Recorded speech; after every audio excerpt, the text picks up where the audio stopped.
Bom dia, estamos no dia 93 de leitura da Bíblia. Começaremos com Mateus capítulo 26, versículos de 1 a 25. O plano para matar Jesus. Quando Jesus acabou de proferir essas palavras, disse aos seus discípulos: Vocês sabem que daqui a 2 dias será celebrada a Páscoa, e o Filho do Homem será entregue para ser crucificado. Então os principais sacerdotes e os anciãos do povo se reuniram no palácio do sumo sacerdote, chamado Caifás, e deliberaram prender Jesus à traição e matá-lo. Mas diziam: não durante a festa, para que não haja tumulto entre o povo. Jesus é ungido em Betânia.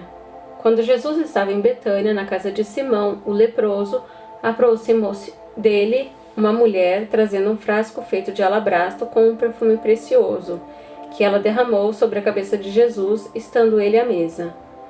Vendo isso, os discípulos ficaram indignados e disseram: Para que este desperdício? Este perfume poderia ter sido vendido por muito dinheiro, para ser dado aos pobres. Mas Jesus, sabendo disto, lhe disse: Por que vocês estão incomodando essa mulher? Ela praticou uma boa ação para comigo. Porque os pobres estarão sempre com vocês, mas a mim vocês nem sempre terão. Porque derramando este perfume sobre o meu corpo, ela o fez para o meu sepultamento. Em verdade lhes digo que, onde for pregado em todo o mundo este evangelho, também será contado o que ela fez para a memória dela. O pacto da traição. Então um dos 12, chamado Judas Iscariotes, foi falar com os principais sacerdotes. Ele disse: Quanto me darão para que eu entregue a vocês? E pagaram-lhe 30 moedas de prata. E desse momento em diante, Judas buscava uma boa ocasião para entregar Jesus. Os discípulos preparam a Páscoa. No primeiro dia da festa dos pães sem fermento, os discípulos vieram a Jesus e lhe perguntaram: Onde quer que façamos os preparativos para que o Senhor possa comer a Páscoa? E ele lhes respondeu: Vão até a cidade e procuram um certo homem e digam: O mestre diz: Meu tempo está próximo. É em sua casa que celebrarei a Páscoa com os meus discípulos. E eles fizeram como Jesus lhes havia ordenado e prepararam a Páscoa. O traidor é indicado. Ao cair da tarde, Jesus pôs-se à mesa com os 12 discípulos. Enquanto comiam, Jesus disse: Em verdade lhes digo que um de vocês vai me trair. E eles, muito entristecidos, começaram um por um a perguntar-lhe: Por acaso seria eu, Senhor? Jesus respondeu: O que comigo põe a mão no prato, este vai me trair. O Filho do Homem vai, como está escrito a seu respeito, mas ai daquele por quem o Filho do Homem está sendo traído. Melhor seria para ele se nunca tivesse nascido. Então Judas, que o traía, perguntou: Por acaso sou eu, mestre? Jesus respondeu: Você acabou de dizer isso. Números capítulo 35. As cidades dos levitas. Nas campinas de Moabe, junto ao Jordão, na altura de Jericó, o Senhor disse a Moisés: Ordene aos filhos de Israel que, da herança da sua posse, deem cidades aos levitas e que possam morar, e também campos de pastagem ao redor das cidades. Os levitas terão essas cidades para morar nelas. Os campos de pastagem ao redor da cidade serão para o gado, para os rebanhos e para todos os animais deles. Os campos de pastagem ao redor das cidades que vocês darão aos levitas, desde a muralha da cidade para fora, serão de 450 metros ao redor. Fora da cidade, do lado leste, vocês devem medir 900 metros. Do lado sul, 900 metros. Do lado oeste, 900 metros e do lado norte, 900 metros, ficando a cidade no meio. Estes lhes serão os campos de pastagem ao redor das cidades. Das cidades que vocês darão aos levitas, 6 serão cidades de refúgio, as quais vocês darão para que nelas se acolha o homicida. Além dessas, vocês darão aos levitas 42 cidades. Todas as cidades que vocês darão aos levitas serão 48 cidades, juntamente com os campos de pastagem. As cidades que vocês darão aos levitas devem ser da herança dos filhos de Israel. Se a tribo for numerosa, dará muitas cidades. Se a tribo for pequena, dará poucas cidades. Cada tribo dará das suas cidades aos levitas na proporção da herança que lhe couber. 6 cidades de refúgio. O Senhor disse ainda a Moisés: Fale com os filhos de Israel e diga-lhes: Quando passarem o Jordão para entrar na terra de Canaã, escolham para vocês algumas cidades que lhes sirvam de refúgio, para que nelas se acolha o homicida que matar alguém voluntariamente. Nessas cidades, o homicida poderá se refugiar do vingador do sangue para que o homicida não morra antes de ser apresentado diante da congregação para julgamento. Essas cidades que vocês derem serão 6 cidades de refúgio para vocês. 3 dessas cidades devem ficar ao lado do Jordão e 3 devem ficar na terra de Canaã. Serão cidades de refúgio. Estas 6 cidades serão de refúgio para os filhos de Israel, e para o estrangeiro, e para o que se hospedar no meio deles, para que nelas se acolha aquele que matar alguém voluntariamente. Execução do homicida. Mas se alguém ferir uma pessoa com instrumento de ferro e essa pessoa morrer, é homicida. O homicida será morto. Ou se alguém ferir uma pessoa com pedra na mão para que possa causar a morte e essa pessoa morrer, é homicida. O homicida será morto.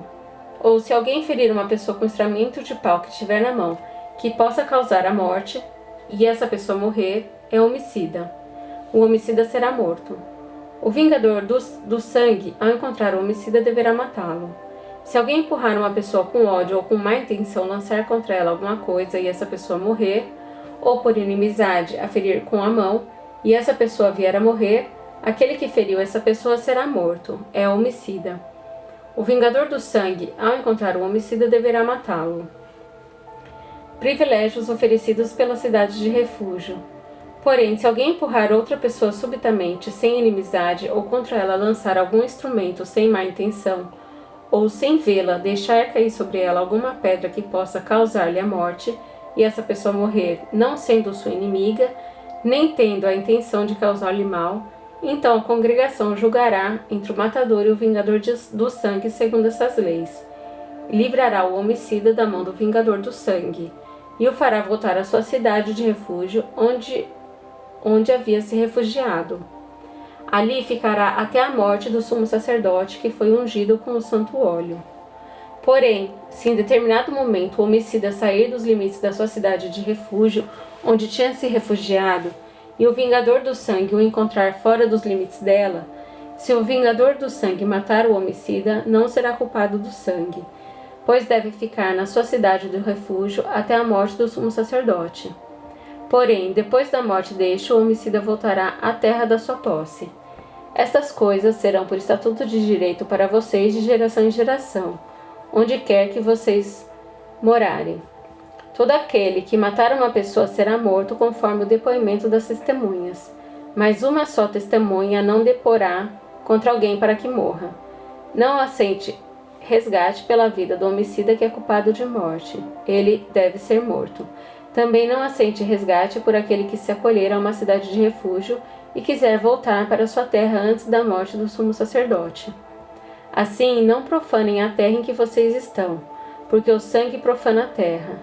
Nenhuma expiação se fará pela terra por causa do sangue que nela for derramado, a não ser com o sangue daquele que o derramou. Portanto, não contaminem a terra na qual vocês vivem, no meio da qual eu habito, pois eu, o Senhor, habito no meio dos filhos de Israel. Números capítulo 36. O casamento das herdeiras. Os cabeças das casas paternas da família dos filhos de Gileade, filho de Maquir, filho de Manassés, das famílias dos filhos de José, foram falar com Moisés e com os chefes, cabeças das casas paternas dos filhos de Israel. Eles disseram: O Senhor Deus ordenou ao meu senhor que, por sorteio, dê esta terra em herança aos filhos de Israel. E ao meu senhor foi ordenado pelo Senhor Deus que a herança do nosso irmão Zelofeade fosse dada às filhas dele.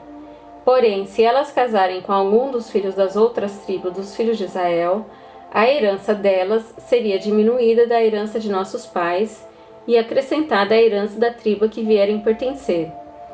Assim seria tirada uma parte da herança que nos coube por sorteio. E quando chegar o ano do jubileu dos filhos de Israel, A herança delas será acrescentada à herança da tribo daqueles a que vierem pertencer. Assim, a herança delas será tirada da tribo de nossos pais. Então Moisés deu ordem aos filhos de Israel, segundo o mandato do Senhor, dizendo: A tribo dos filhos de José está pedindo o que é justo. Esta é a palavra que o Senhor deu a respeito das filhas de Zelofeade, dizendo: Elas podem casar com quem quiserem, desde que se casem na família da tribo do pai delas. Assim, a herança dos filhos de Israel não passará de uma tribo a outra, pois os filhos de Israel devem ficar vinculados cada um à herança da tribo de seus pais. Qualquer filha que possuir alguma herança das tribos dos filhos de Israel deverá casar com alguém da família da tribo de seu pai, para que os filhos de Israel possuam cada um a herança de seus pais. Assim, a herança não passará de uma tribo a outra, pois as tribos dos filhos de Israel devem ficar vinculadas cada um à sua herança. Como o Senhor havia ordenado a Moisés, assim fizeram as filhas de Zelofeade, pois Macla, Tirza, Hogla, Milca e Noa, filhas de Zelofeade, casaram com os filhos dos seus tios paternos.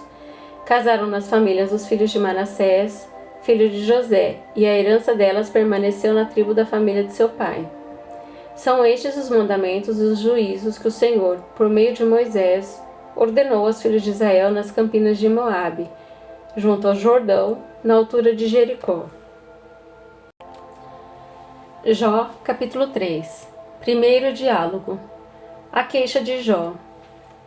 Jó amaldiçoou o seu nascimento. Depois disso, Jó passou a falar e amaldiçoou o dia do seu nascimento. Jó disse: Pereça o dia em que nasci e a noite em que se disse, foi concebido um homem.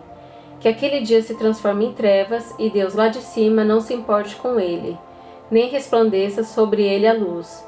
Que as trevas e a sombra da morte se apoderem desse dia, que uma nuvem habite sobre ele, que tudo o que pode escurecer o dia o espante. Aquela noite que dela se apoderem, densas trevas, que ela não se alegre entre os dias do ano, nem entre na conta dos meses. Sim, que seja estéril aquela noite e dela sejam banidos os gritos de alegria.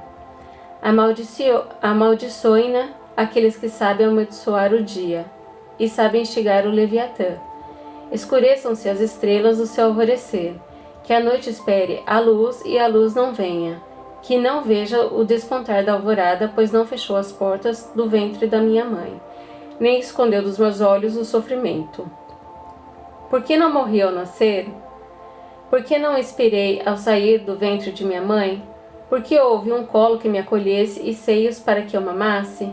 Porque agora eu repousaria tranquilo, dormiria, e então haveria para mim descanso, com os reis e conselheiros da terra que construíram para si mausoléus, ou com os príncipes que tinham ouro e encheram suas casas de prata, ou como aborto oculto que não existiria, como crianças que nunca viram a luz.